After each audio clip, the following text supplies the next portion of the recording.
नमस्कार, गोमंतकमध्ये आपल्या सर्वांचं मनपूर्वक स्वागत। आपल्या लाडक्या बाप्पाच्या आगमनासाठी आता अवघे काही दिवस शिल्लक राहिलेत।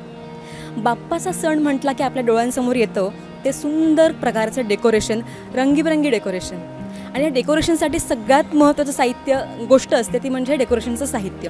आता आपण आहोत पणजी मार्केटमध्ये।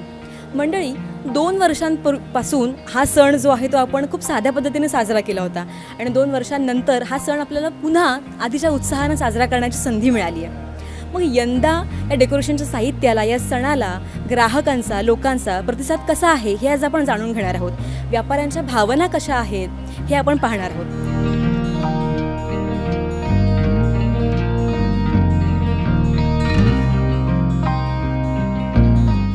योगानंद आमोणकर, मी हे साहित्य 10-15 वर्ष झाले आम्ही विकतो गणेशोत्सव। सगळंच ॲक्च्युली आम्ही सगळेच सीझन करतात, पण गणेशोत्सव हा आमचा थोडा जोरात असतो। 2 वर्षानंतर गणेशोत्सव होतो, लोकांचा रिस्पॉन्स कसा आहे? तसा एकदम भरघोस नाही आहे, पण आहे, मधून असतात, पण आम्ही वरती असल्या कारणामुळे थोडं अवघड होतं, पण आहे, तरी पण आहे, चांगलं आहे।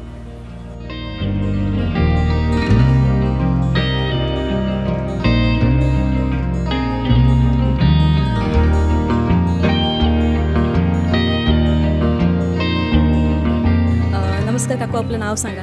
माझं नाव दौलती धनंजय नाईक। 2 वर्षांनंतर आता पुन्हा एकदा पहिलाच गणेशोत्सव आपण साजरा करणार आहोत यंदा। आणि गणेशोत्सवामध्ये सगळ्यात महत्त्वाचं स्थान असतं त्या डेकोरेशनच्या साहित्याला। मग तुम्हाला यंदा ग्राहकांचा प्रतिसाद कसा मिळतोय? यंदा 2 वर्षी तर काही हे केलं, सेलिब्रेट केलंच नाही लोकांनी, पण यावर्षी आम्हाला जरा आहे रिस्पॉन्स देणार म्हणून। तरीसुद्धा इथे अष्टमीची फेरी भरली आहे, ह्या कामपाल ते मार्केट मांडवी तीरावर।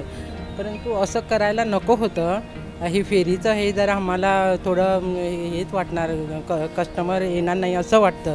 सगळी गर्दी तिथेच झालेली आहे। पण पहिल्यांदा कसं होतं, हे अष्टमीची फेरी म्हटल्यानंतर माठोळी आणि जे चतुर्थीला लागतात त्याच सामानांची फेरी भरत होती। आता काय झालं, सगळेच स्टॉल भरले आहे। हे मोबाईल ते कपडे आणि भांडे आणि खेळणी नको त्या सर्व गोष्टींचे स्टॉल भरले, म्हणजे लोक तिथंच गर्दी करतात। काकू, तुम्ही साधारण किती वर्षांपासून हा व्यवसाय करताय? कमीत कमी 25 वर्षे तरी झाली मला हे सगळं। मी सीझन वाईज सगळं करतं। माझं दुकान आहे पार्टी आयटम, परंतु सीझन आलं तसं मी सर्व तऱ्हेचं, दिवाळी आली, क्रिसमस आलं, होळी झाली, चतुर्थी आली, सगळं तऱ्हेचं मी, मकर संक्रांतीचं सुद्धा, हळद कुंकवाचं सुद्धा, ते सगळं सीझन मी करते इथे। आज 25 वर्ष तरी झाली।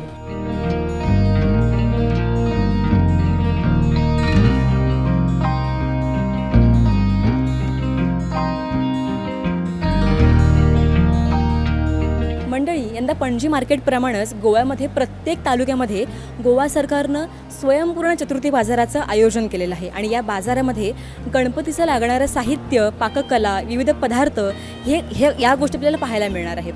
मग पणजी मार्केट आणि त्याचप्रमाणे चतुर्थी बाजारामध्ये आपल्याला काय काय गोष्टी पाहायला मिळणार आहेत हे आज आपण पाहणार आहोत।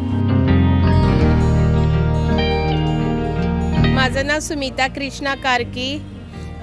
CMने ना बाजार नवाच या वर्षीच ओपन केला आहे आणि सगळ्या महिलांना चान्स दिला आहे, हे प्रत्येकाने आपापलं स्टॉल घालायचं म्हणून। स्वयंपूर्ण चतुर्थीचा बाजार आहे हा, आणि आम्ही बाजार लावल्यावर आज 8 दिवस झाले।